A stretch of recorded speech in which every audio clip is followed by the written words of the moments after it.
Establishment ने कभी रब्ता किया है साद हुसैन रिजवी साहब से इस मुतल्लिक कि आप इस तरह करें? जिस तरह इल्ज़ामात लगते हैं कि इस्टेब्लिशमेंट की जमात है, ये उनके कहने पर बाहर मैं निकल। तो कहता हूँ कि बहुत ज़्यादा रब्ता होना चाहिए सर। आप पाकिस्तान की तीसरी बड़ी जमात हैं। मुझे पाक आर्मी पे भी रिजर्वेशन हो सकते हैं।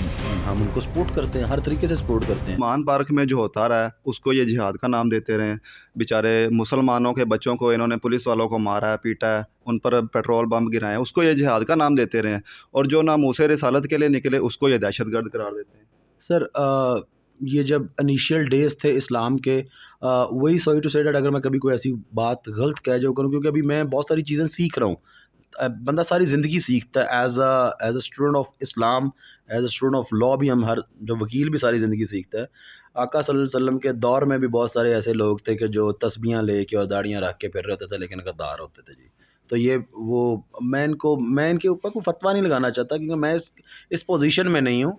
लेकिन सर अगर ये जहाद है ना सर, तो फिर हमें फिर मेरा ख्याल है कि हमें असल जहाद के लिए कोशिशें और जल्दी तेज़ शुरू कर देनी चाहिए, वरना ये ना हो कि कहीं पे इस पाकिस्तान के मुसलमान असल जहाद का मतलब भूलना सर शुरू हो जाएं। अच्छा सर, अगर बिलफर्ज लॉन्ग मार्च की कॉल ये थी, कोशिश तो यही कर रहे हैं कि पेट्रोल कम हो, लेकिन अगर नहीं होता, तहरीक लब्बैक लॉन्ग मार्च निकालती है, लेकिन फिर हुकूमत या इदारों की जानब से उन पर जुल्म और सितम किया जाता, तो फिर क्या हिकमत अमली होगी? सर अब वो दौर ख़त्म हो गया। उस वक्त हम एक न्यू पॉलिटिकल पार्टी थे, हमारा ऑर्गेनाइजेशनल स्ट्रक्चर नहीं था, और हम प्रॉपरली चीज़ें मैनेज बहुत अच्छा मैनेज होता था उस वक्त भी। लेकिन अब अमीर मोहतरम की सरबराही में बहुत ज़्यादा बेहतरी आ चुकी है। अब हम अपने बाप के लिए बाहर नहीं निकल रहे, हम पाकिस्तान की 22 करोड़ आवाम, जो कि अब 22 करोड़ से ज़्यादा हो चुकी है, हम उसके लिए निकल रहे हैं। तो अल्लाह ताला के फजलो करम से ये इनकलाब, ये सॉफ्ट रेवोल्यूशन जो which is going to favour the masses actually, ये इंशाल्लाह इसको कोई इदारा नहीं रोक सकेगा। और हम किसी इदारे के ख़िलाफ़ थोड़ी निकल रहे हैं सर, हम तो इस करप्ट गवर्नमेंट के ख़िलाफ़ निकल रहे हैं, इस करप्ट निज़ाम के ख़िलाफ़ निकल रहे हैं।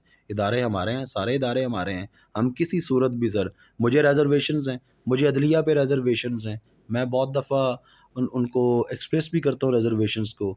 लेकिन इसका ये मतलब तो नहीं है कि हमने अदलिया को ख़त्म कर देना है। मुझे पाक आर्मी पे भी रिज़र्वेशंस हो सकते हैं, उसकी हम बेहतरी की सजेशंस भी दे सकते हैं, क्योंकि मैं टैक्स पेयर हूँ, मैं सजेशंस दे। लेकिन हम उनको सपोर्ट करते हैं, हर तरीके से सपोर्ट करते हैं। जहाँ बेहतरी की गुंजाइश है, उस बेहतरी की गुंजाइश को हम पॉइंट आउट करेंगे, लेकिन क्रिटिसाइज़ हम नहीं करेंगे सर। क्या कभी इस्टेब्लिशमेंट ने कभी रब्ता किया है साद हुसैन रिजवी साहब से इस मुतल्लिक कि आप इस तरह करें? जिस तरह इल्ज़ामात लगते हैं कि इस्टेब्लिशमेंट की जमात है, ये उनके कहने पर बाहर निकलती है।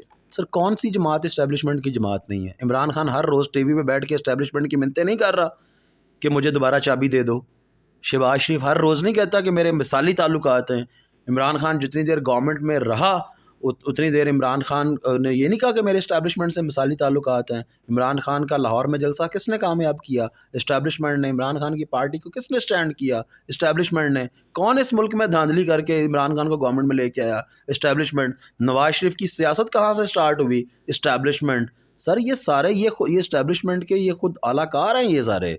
और अगर as a party head establishment कभी साद रिजवी साहब से रब्ता करती है, तो मैं तो कहता हूँ कि बहुत ज़्यादा रब्ता होना चाहिए।